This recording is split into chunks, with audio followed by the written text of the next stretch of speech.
পরিবর্তন news channel, আপনার কণ্ঠ, আপনার পছন্দ। শ্রমিকদের ঐক্যবদ্ধ বিক্ষোভ প্রতিবাদ সমাবেশে ঘোষণা, শ্রমিকরা কি তাদের অধিকার ফিরে পাবে? ডাকে সাড়া দিয়েছে হাজার হাজার শ্রমিক। আজ পরিবর্তন বার্তা দেখাবো, একটি আন্দোলনের পথে শ্রমিক নিজের অধিকার জন্য। AIUTUC ডাকে সাড়া দিয়েছে হাজার হাজার শ্রমিক। All India United trade union centre Paschimbanga রাজ্য কমিটি দ্বারা সমস্ত AIUTUC শাখার বিভাগ বিশেষ আজ শহীদ মিনারে একত্রিত হলেন। এই একত্রিত শ্রমিক মিলন সাফল্য হলো। হাজার হাজার পুরুষ শ্রমিক, মহিলা শ্রমিক এবং যুব উপস্থিত ছিলেন।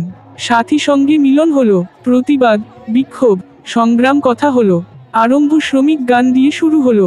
শ্রমিক স্বার্থ বিরোধী নীতি, রেল, বিডি, পরিবহন, হকার, ব্যাংক, শিল্পের, চা শ্রমিক, সরকারি কর্মচারী, ইস্পাত, ICDS, স্বাস্থ্যসেবা কর্মী সবাই শ্রমিক এই সমাবেশে উপস্থিত ছিলেন।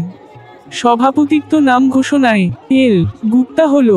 প্রধান বক্তা হিসেবে উপস্থিত ছিলেন সংগঠনের সর্বভারতীয় সহ সভাপতি স্বপন ঘোষ, অমর চৌধুরী।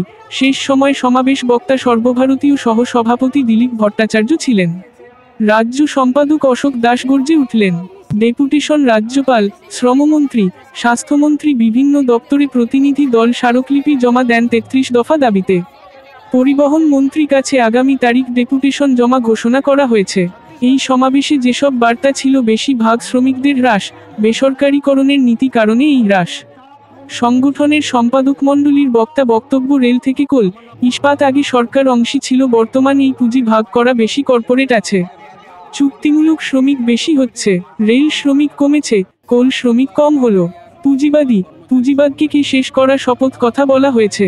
নিজের অধিকার জন্য শ্রমিক কথা শুনতে এসেছিলেন। অস্থায়ী থেকে স্থায়ী করা, ন্যূনতম মজুরি, সমবেতন, সম্মান, অধিকার। প্রাক্তন মহান নেতা শিবদাস ঘোষের শ্রমিক মুক্তি আন্দোলন গড়ে তোলার আহ্বান জানানো হয়েছে। মার্কস, লেনিন, স্টালিন কথা তুলে ধরা হয়েছে। রাজ্যে পরিযায়ী শ্রমিক ও অসংগঠিত ক্ষেত্রের শ্রমিকদের সুরক্ষা, ন্যায্য মজুরি, মালিকানার পরিচয়, নথিভুক্তিকরণ এবং সামাজিক নিরাপত্তা নিয়ে বিভিন্ন সমস্যা এখনও বিদ্যমান রয়েছে। এই সমাবেশের মাধ্যমে শ্রমিকদের অধিকার আদায়ের জন্য একটি বিশাল আন্দোলন গড়ে তোলার প্রয়াস পাওয়া যাচ্ছে। শ্রমিকরা কি তাদের অধিকার ফিরে পাবে? এই প্রশ্নের উত্তর খুঁজতে এই ভিডিওটি দেখুন। আমাদের ভিডিও দেখার জন্য ধন্যবাদ। চ্যানেলটি সাবস্ক্রাইব করতে ভুলবেন না।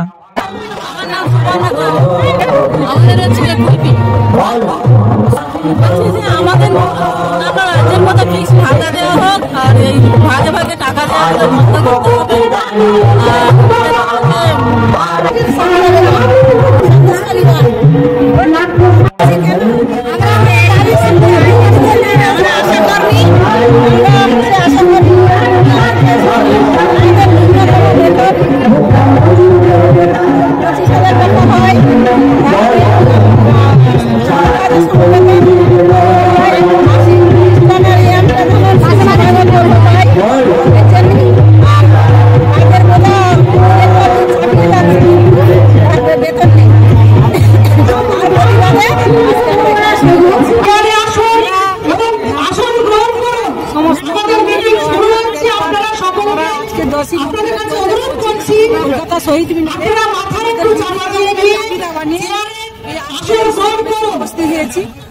কি জন্য সরকারি কর্মী স্বীকৃতি, আমি ছত্তিশগড় সমবেতন সরকারি কাজের স্বীকৃতি,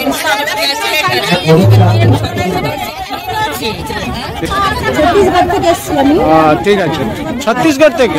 আমাদের এখানে দাবি সমান কাজ সমান বেতন। এখন রোদের তাপ কমে গিয়েছে, আমরা সমস্ত।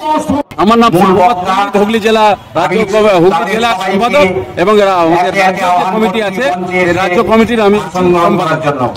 সারা বাংলা ওয়াটার ক্যারিয়ার সুইপার কর্মচারী সমন্বয় সমিতি, সারা বাংলায় আমাদের এই সংগঠন ছড়িয়ে রয়েছে। শুনতে চাইছি কি, যে আমরা যারা এই কর্মচারীরা যারা আমরা কাজ করছি বিভিন্ন সরকারি দপ্তরে, সেইখান থেকে আমরা অনেক দিক থেকে বঞ্চিত এবং অনেক দিক থেকে আমরা অবহেলিত। সেই জায়গাটা যদি আমাদের পূরণ করা যায়, বঞ্চিত জায়গাটা, অবহেলিত জায়গাটা যদি পূরণ করা যায়, গভর্নমেন্টের কাছে আমাদের আর্জি করার পরেও যদি সেটা না যায়, তখন কিন্তু আমাদের একটা সমস্যা দেখা দেবে।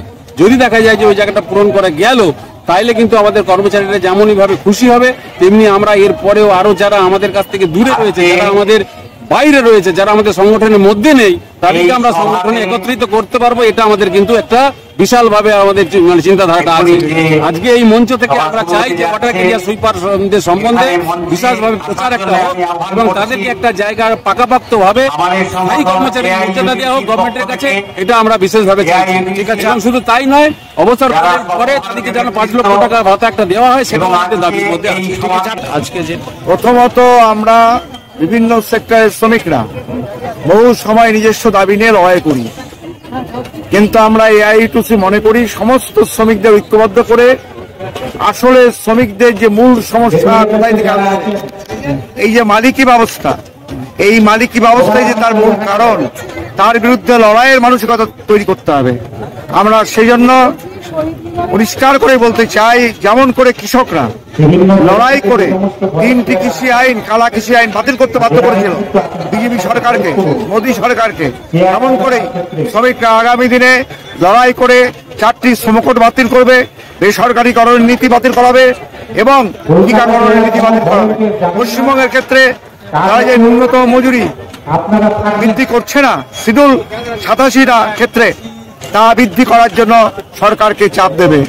স্কিম ওয়ার্কারদের দাবি, অর্থাৎ তাদের বেতন বৃদ্ধি, মিড ডে মিল কর্মীদের 12 মাসের বেতন, আশা, অঙ্গনওয়াড়ি, পৌরস্বাস্থ্য কর্মীদের বিষয়টা, সমস্তটা নিয়ে যে তাদের দাবি আছে সে নিয়ে লড়বে।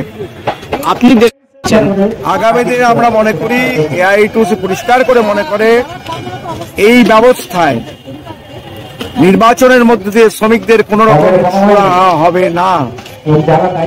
এই সমাজটা যদি পাল্টাতে না পারা যায়, তাহলে নির্বাচনে যারাই ক্ষমতায় আসুক তারা শ্রমিকদের বিরুদ্ধে থাকবে, মালিকদের পক্ষে থাকবে।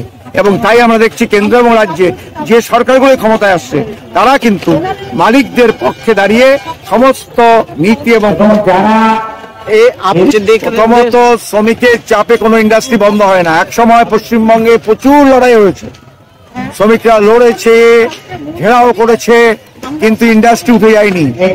ইন্ডাস্ট্রি ওঠে বাজার সংকটের জন্য। মালিকরা যদি তার মাল বিক্রি করতে না পারে তারা তো কারখানা চালাবে না। এই মাল বিক্রি হবে কোথায়? বাজারে।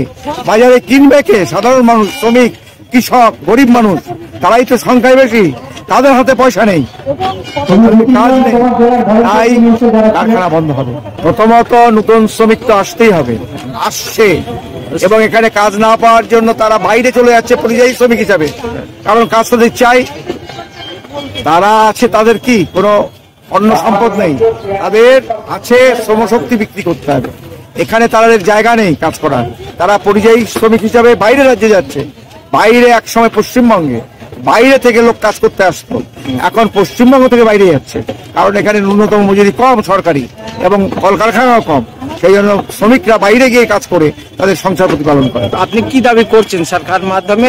সরকারের মাধ্যমে আমরা দাবি করছি অবিলম্বে, আমরা যে 33 দফা দাবি সরকারের কাছে পেশ করেছি, আজকে শ্রমমন্ত্রীর দপ্তরে দিয়েছি, তা যাতে তারা দ্রুত পূরণ করে, তা না হলে আমরা বৃহত্তর আন্দোলনে নামবো এবং সরকারের সঙ্গে অসহযোগিতার রাস্তায় যাবো। ঠিক আছে, আজকে প্রধান বক্তার মধ্যে আর আপনার যে সম্পাদক মন্ডলীর মধ্যে কে কারা কারা ছিলেন এখানে যে বক্তা হিসাবে? আজকে প্রধান বক্তা ছিলেন আমাদের সর্বভারতীয় কমিটির সহসভাপতি কমরেড স্বপন ঘোষ, এখানে অন্যরা বলেছেন সম্পাদক মন্ডলীর অনেকেই, আর আমাদের প্রেসিডেন্ট ছিলেন আমাদের কমরেড এল গুপ্তা, আর আমি রাজ্য সম্পাদক অশোক। ঠিক আছে, পৌরস্বাস্থ্যকর্মী যারা এসেছেন, সবাই চেয়ারে এসে বসুন।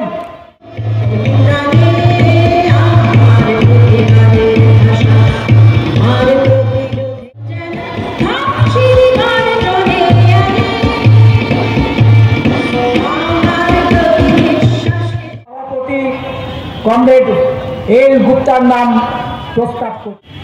আজকে এই মহতি সভা পরিচালনা করার জন্য সভাপতি হিসেবে যার নাম প্রস্তাব করা হয়েছে, আমি সেই প্রস্তাবকে সর্বান্তকরণে সমর্থন করছি। সমাবেশের মূল বক্তা কমরেড স্বপন ঘোষকে মঞ্চে এসে আসন গ্রহণ করবেন সম্পাদক মণ্ডলীর সদস্য ও অফিস সম্পাদক কমরেড দীপক দেব, সর্বভারতীয় সম্পাদক মণ্ডলীর সদস্য কমরেড অশোক দাস, পশ্চিমবঙ্গ রাজ্য সম্পাদক। মঞ্চে এসে উপস্থিত হবেন আসন গ্রহণ করবেন কমরেড জগন্নাথ রায় মণ্ডল, সর্বভারতীয় সহসভাপতি। হওয়ার জন্য আহ্বান করছি সর্বভারতীয় সম্পাদক মণ্ডলীর সদস্য কমরেড নন্দ পাত্র এবং ভট্টাচার্যকে সর্বভারতীয় সহসভাপতি কমরেড দিলীপ ভট্টাচার্যকে আহ্বান করছি। সর্বভারতীয় সম্পাদক মণ্ডলীর সদস্য তাকেও মঞ্চে এসে আসন গ্রহণ করার জন্য আহ্বান।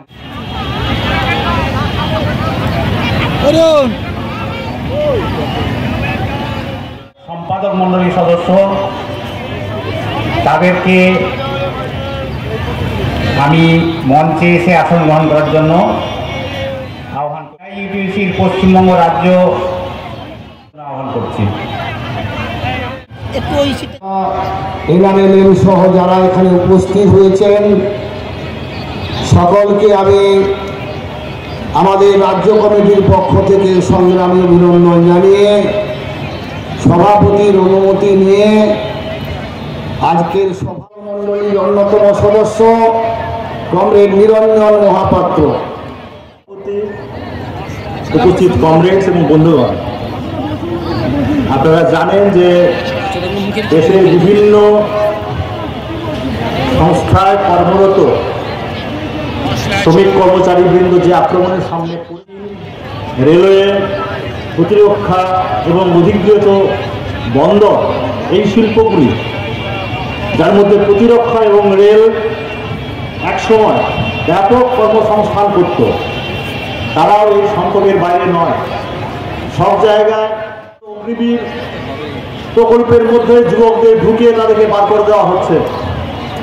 রেলওয়ে একসময় 22 লক্ষ কর্মচারী ছিল, সেই কর্মচারী এখন 12 লক্ষে পৌঁছেছে। 150 খানা রুটে রেল লক্ষ লক্ষ হেক্টর জমি রেলের ব্যক্তি মালিকানায় তুলে দেওয়া হচ্ছে। সরকারি অধিগৃহীত যে বন্দরগুলি ছিল সেগুলো আম্বানি, আদানি সহ বহুজাতিক কর্পোরেট সংস্থার হাতে তুলে দেওয়া হচ্ছে। এতে একদিকে যেমন সাধারণ মানুষের নিয়োগ বন্ধ হচ্ছে, সময়ের ওপরে কাজ করতে না চাইলে শাস্তি দেওয়া হচ্ছে, চাকরি থেকে বরখাস্ত করা হচ্ছে। একদিকে এগুলো যেমন চলছে, একই সঙ্গে সঙ্গে ব্যাপক হারে চলছে। এমনকি বেসরকারীকরণের ফলে যে ছোট ছোট কন্ট্রাক্টর, সেগুলোকেও একত্রিত করে বড় বড় কন্ট্রাক্টরের হাতে তুলে দেওয়া হচ্ছে। সাধারণ মানুষের সমস্যা ক্রমশ বাড়ছে, যেগুলো ভাড়া বাড়ানো হয়েছে, সমস্ত রকমের কনসেশন তুলে দেওয়া হয়েছে। বন্দরকে বেসরকারীকরণ করার ফলে আপনারা দেখেছেন যে দেশের বনজ সম্পদ, খনিজ সম্পদের ব্যাপক লুট হচ্ছে, মাদকদ্রব্যের আদান প্রদানে বড় বড় কর্পোরেট সংস্থাগুলো আছে, এদের সিকিউরিটি গার্ডের জন্য চাকরি বাস্তবে তৈরি করে দেওয়া হচ্ছে। সরকারি পয়সায়, সরকারি খরচে ওদের সিকিউরিটি গার্ড দরকার, সেইগুলো তৈরি করে 4 বছর পরে বিভিন্ন সংস্থায় সিকিউরিটি গার্ডের চাকরি করছে। ফলে ইউপিএস চালু করা হয়েছে। বাস্তবে গোটাটাই প্রাইভেট বেসরকারীকরণের লক্ষ্যে। এর বিস্তৃত ব্যাখ্যা করার সময় নেই। এই টাকা বাজারে খাটবে।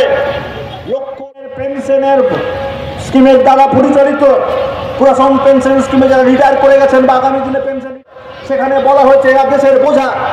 এই গোটা দেশের সমস্ত সম্পদ, এই লক্ষ লক্ষ কোটি কোটি স্থায়ী কর্মচারী সরকারি সংস্থা। আজকের এই শহীদ মিনারের সমাবেশ সফল হলো। চালু করতে হবে। এনপিএস